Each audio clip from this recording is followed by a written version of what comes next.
Salam, semangat, haleluya. Haleluya, keadaan luar biasa, tapi Tuhan kita sangat luar biasa, haleluya. Tema saya pagi ini yaitu multipi, yaitu berlipat kali ganda.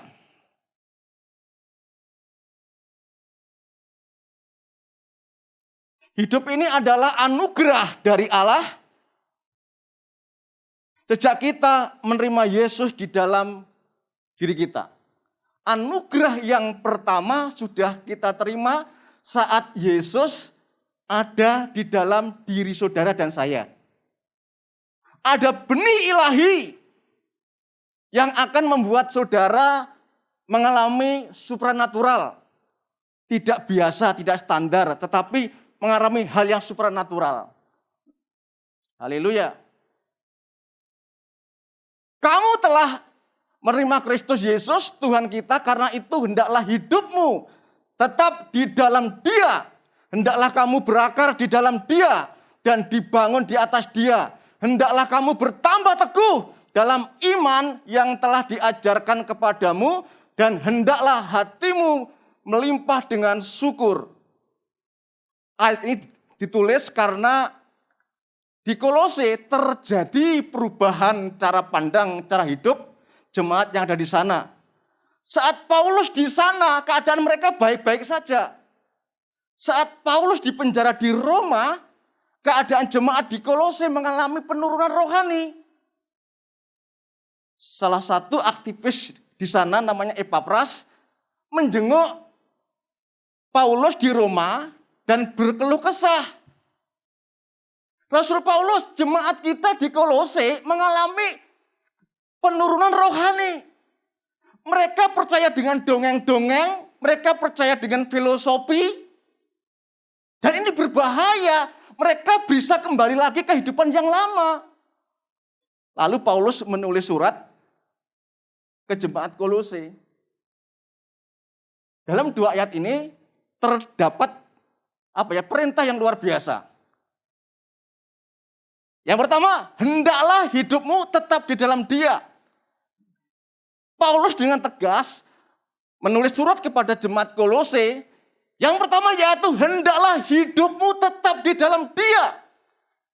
Jangan beralih. Karena jemaat Kolose sudah mulai senang dengan dongeng-dongeng. Mungkin zamannya Kolose, dongeng-dongeng tentang tentang nenek moyang mereka. Kalau untuk sekarang apa sih Pak? Untuk sekarang ini berapa banyak umat Tuhan gandrung atau mungkin sangat senang sekali terikat dengan sinetron. Mungkin dari Korea drama-dramanya. Itu drama kan ciptaan manusia. Disetting begitu rupa. Ada orang itu kecanduan, iPad-nya nggak boleh pegang anaknya. Jangan, ini jam mama nonton film Korea. Saya percaya di situ tidak ada. Terikat dengan drama. Itu kan semuanya settingan, semuanya itu framing, semuanya itu kan cerita bohong. Sinetron di kita tersanjung, terapalagi, tersayang, nggak tahu lagi. Kenapa? Ikuti dari seri 1, seri 2 sampai habis. Jam sekian jangan diganti channelnya. Mama mau nonton. Terikat dengan cerita-cerita bohong. Sudah tahu bohong tapi senang. Jemaatku seperti itu. Rasul Paulus ini berbahaya. Rohani mereka akan mundur, ditarik mundur. Dongeng-dongeng yang nggak penting. Jujur saudaraku, di dalam diri kita ini nggak semuanya asli, ada yang palsu. Hidup penuh kepalsuan. Nggak ada manusia yang sempurna kecuali Tuhan Yesus, amin. Kalau pengen asli, rambut saya ini sudah putih semua. Saya semir kan palsu juga saya. Pak Yusuf penuh kepalsuan. Saudara rambutnya yang hitam, yang bagus dari Tuhan, diganti merah, kuning, hijau. Saya nggak ngomongin, cuma ngerasani. Pak Yusuf pun juga sama gitu loh. Saya ini putih semua sudah. Nanti Kalau putih semuanya kelihatan tua kan, makanya tak akali supaya kelihatan muda. Disemir hitam. Mari kita sama-sama belajar supaya kita kembali ke firman Tuhan. Hendaklah hidupmu tetap di dalam Dia. Tidak usah kemana-mana. Apapun keadaannya, kita tetap mengandalkan Tuhan. Amin. Yang kedua yaitu hendaklah kamu berakar di dalam Dia dan dibangun di atas Dia. Dibangun itu terus menerus, katakan amin. Tahun lalu saya datang ke sini berubah, ada yang berubah. Kenapa? Dibangun. Diperbarui. Kalau gedung aja harus diperbarui setiap tahun supaya kelihatan indah. Begitu pula dengan iman kita harus diperbarui. Dengan apa? Mendengar firman Tuhan, ikut pengajaran, ikut doa. Supaya kita ini makin kuat bangunannya, tidak rapuh. Gedung ini kalau nggak dipelihara dengan baik, ada yang bocor, ada yang pecah. Begitu pula iman kita nggak kelihatan, tetapi harus dibangun. Katakan amin. Dibangun. Supaya makin hari makin kuat. Berakar di dalam Dia, pengajaran. Hendaklah kamu bertambah teguh dalam iman yang telah diajarkan kepadamu. Hendaklah hatimu melimpah dengan syukur. Melimpah dengan syukur itu meluber. Apapun yang terjadi selalu mengucap syukur. Orang Indonesia itu luar biasa. Ya kan? Jatuh dari motor, tangannya kesleo. Ada gembala KM-nya datang. Kenapa ibu jatuh dari motor, Pak? Untung, Pak, saya hanya tangannya terkilir, Pak. Jadi tangannya sudah kesleo, tangannya patah tulang, ngomong apa? Masih untung, Pak, tangan saja yang kena patah tulang.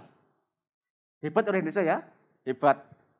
Saya di Denpasar pulang ke negara, di Meliling, mobil saya ditabrak, truk hancur. Saya keluar lari. Tuhan terima kasih, Tuhan terima kasih. Kan ada istri saya, ada saya dan istri saya. Saya ambil istri saya lari. Mau kebakar, bakar dah. Mobil masih nyicil kok. Kalau istri kan, kalau mobil bisa dicari. Kalau istri, susah carinya soalnya. Karakternya, sifatnya. Lari saya. Orang itu bingung. Mana yang punya mobil? Saya udah lari duluan di ruko. Takutnya apa? Itu sudah pokoknya parah.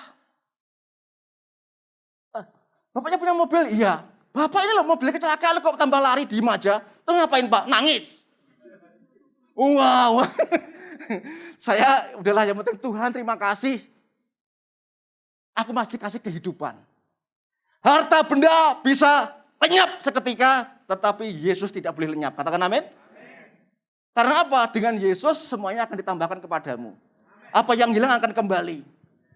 Tak perbaiki, ya cacat, ya saya akhirnya apa? Saya ini kan apa ya maaf ya jual beli mobil saya ini. Tak poles-poles, dicat bagus. Kan nggak mungkin saya jual dengan jujur harus tabrakan. Gak ada yang mau kan? Saya jujur pokoknya saya jual sekian, ya kan? Saya pakai orang lain, saya nggak mau bohong, ya kan? Lalu dibeli dengan harga yang saya mau. Pas udah dibayar, dia pulang, telepon lagi sama yang jual. Pak, ini bekas tabrakan ya? Untung bukan saya. Saya bayar orang 1 juta, 2 juta nggak apa-apa, yang penting saya nggak mau bohong. Nah, saya jual mobil dengan jujur, bekas tabrakan, nggak akan laku sampai 10 tahun. Saya tahu salah, makanya pakai orang lain aja deh.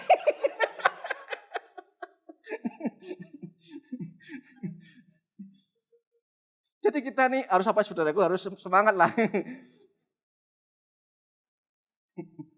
Perintah ini bisa terlaksana dengan ya kerendahan hati. Paulus menulis surat kepada jemaat Kolose, perintahnya tadi hendaklah. Perintahnya tegas supaya jemaat Kolose itu pulih rohaninya. Mereka mau belajar, tidak gampang digoyahkan oleh pengajaran palsu. Umat Tuhan tuh gampang tersesatkan kalau nggak mau belajar, nggak mau mengakar. Pak Gembala kita senior mengajarkan apa yang diajarkan Pak Gembala. Ikuti saja. Karena penyesatan ini datangnya dari mana-mana, membuat iman kita rapuh. Harus berakar di sini, katakan amin. Berakar, bertumbuh, berbuah. Itu semua bisa dikerjakan jemaat Kolose kalau mereka rendah hati. Tadi Pak Gembala sudah bilang, Yohanes 3:16. Saya enggak semayanan sama ayatnya. Ayat yang familiar, sedikit khotbahkan. Karena begitu besar kasih Allah akan dunia ini sehingga ia telah mengaruniakan anaknya yang tunggal supaya setiap orang yang percaya kepadanya tidak binasa melainkan beroleh hidup yang kekal. 14:6 kata Yesus kepadanya, "Akulah jalan dan kebenaran dan hidup, tidak seorang pun yang datang kepada Bapa kalau tidak melalui aku." Anugerah yang terbesar adalah Yesus sudah saudara terima. Kita bangga dong punya Tuhan Yesus, amin. Bangga, saya Kristen, saya sudah berubah, saya rendah hati. Ya kan? Semua perintah Tuhan bisa kita kerjakan kalau kita rendah hati. Bapak kita di surga yang punya surga menjelma menjadi manusia kok, rendah hati kan? Dia menyamakan dirinya seperti manusia. Saking sayangnya sama kita. Supaya manusia itu tidak binasa, beroleh hidup yang kekal. Dan Tuhan mengatakan, "Akulah jalan dan kebenaran dan hidup. Tidak seorang pun bisa ke rumah Bapa tanpa melalui aku." Kita ini bangga, surga sudah ada di kita, amin. Yesus itu surga. Saat kita punya Yesus, itu surga. Yesus datang dari surga ke bumi di tengah-tengah manusia. Ada yang gak percaya, itu hanya mereka. Dari sekian puluh juta, miliar orang saudara dipilih menjadi anak Tuhan. Ganteng-ganteng begini anak Tuhan, katakan amin. Dulu saya minder, jelek. Sekarang saya pede aja, ganteng, amin. Ganteng-ganteng begini anaknya Tuhan Yesus. Haleluya. Rendah hati. Hanya orang yang rendah hati bisa menang dalam segala hal. Orang sombong tidak akan melihat kemuliaan Tuhan.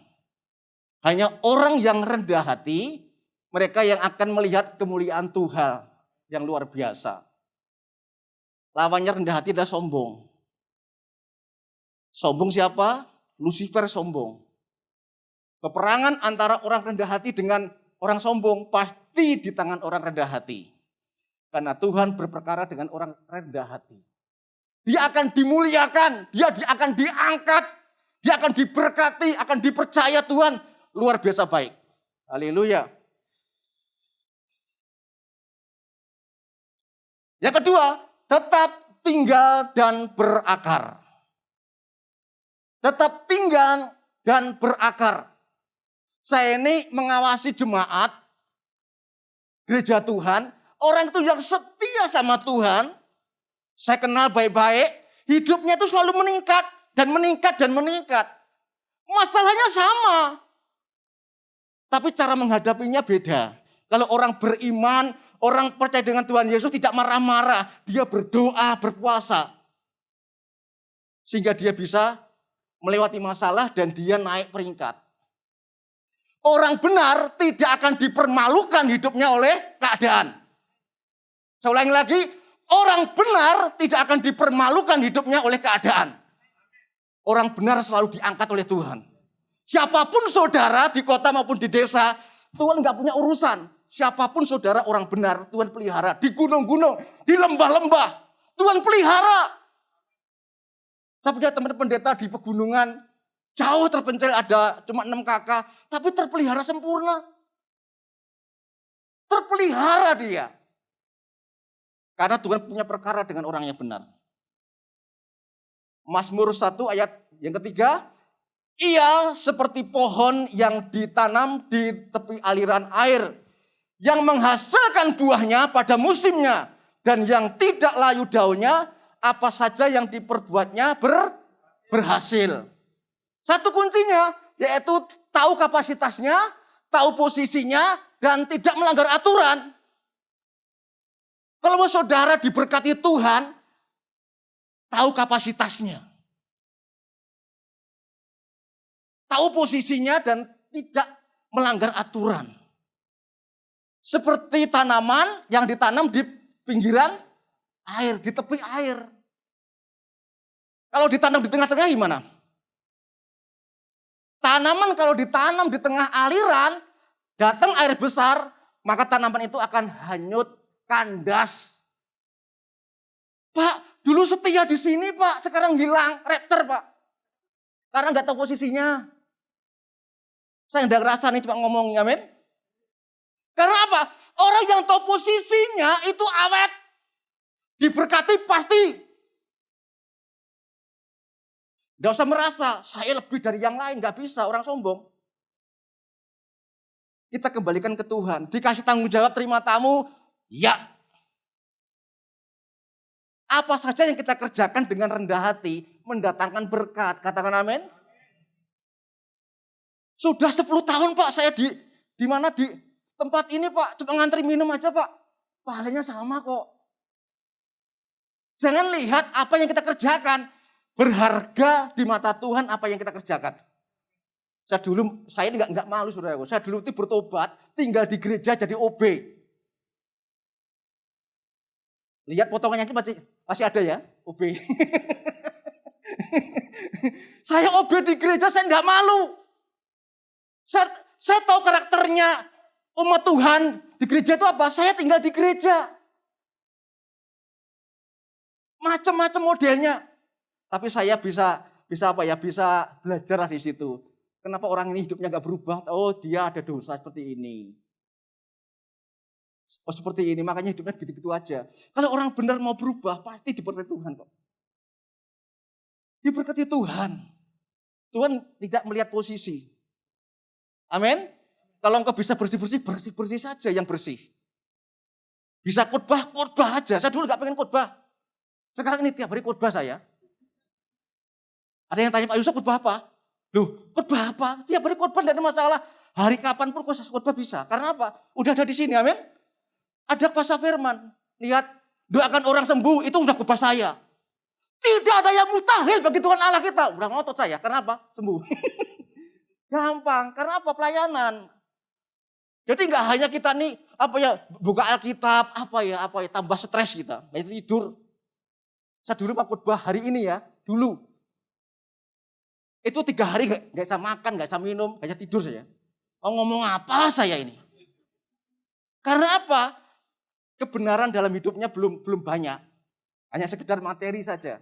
Tapi kalau sudah ngalami Tuhan, saudara akan mudah untuk ngomong. Tuhan itu baik, Tuhan itu luar biasa, Tuhan itu dahsyat. Karena saudara ngalami, katakan amin. Ngalami sendiri. Gak usah kita nih ngikutin gayanya orang. Ngikutin Tuhan saja dah. Kita punya gembala senior kurang apa hidupnya. Jadi teladan buat kita semuanya. Amin. Cukup bagi kita. Pak Franky luar biasa. Panutan kita semuanya. Tidak macam-macam. Kita ini bangga punya penatua yang luar biasa. Amin. Haleluya. Ya. Yang ketiga, tetap mengembangkan talenta. Sudah nanti bisa baca di rumah. Ya kan? Matius 25 ayat 14-29.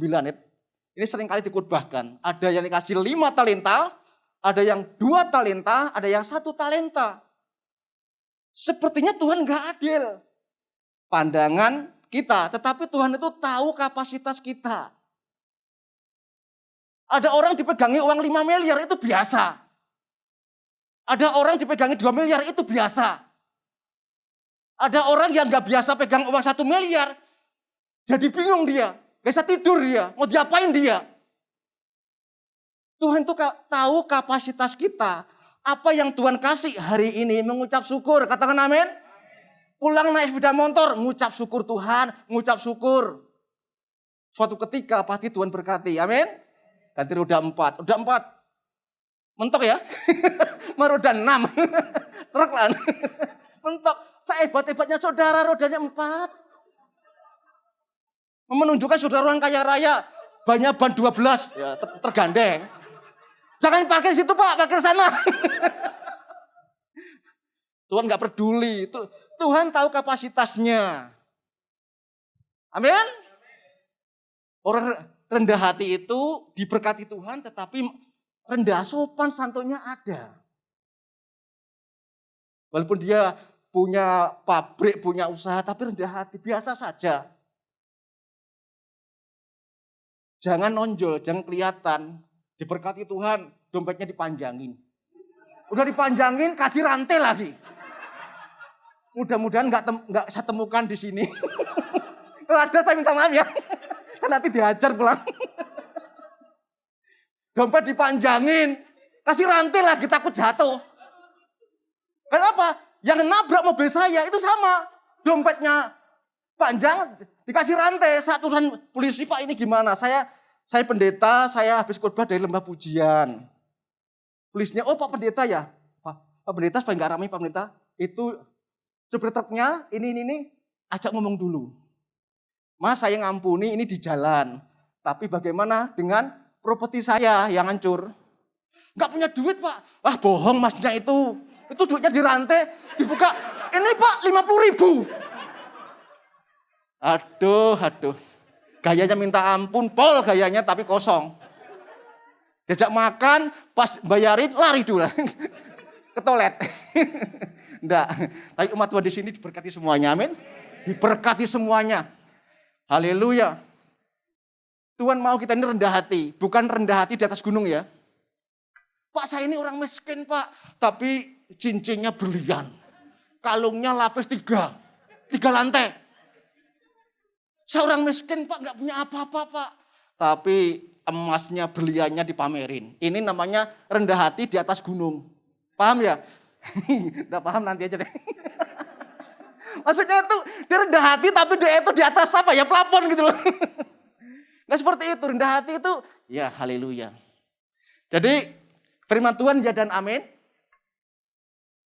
Rendah hati, berakar dan bertumbuh, dan mengembangkan talenta kita, maka saudara akan menerima kemuliaan dari Tuhan Yesus. Haleluya. Firman Tuhan ya dan amin. Saat saudara meresapinya, melakukannya, firman Tuhan bertanggung jawab atas dirimu. Firman Tuhan bertanggung jawab atas dirimu. Amin? Loh enggak amin ya? Firman Tuhan yang kita dengar pada hari ini bertanggung jawab atas hidupmu kalau engkau meresponi dengan benar. Mari kita berdiri.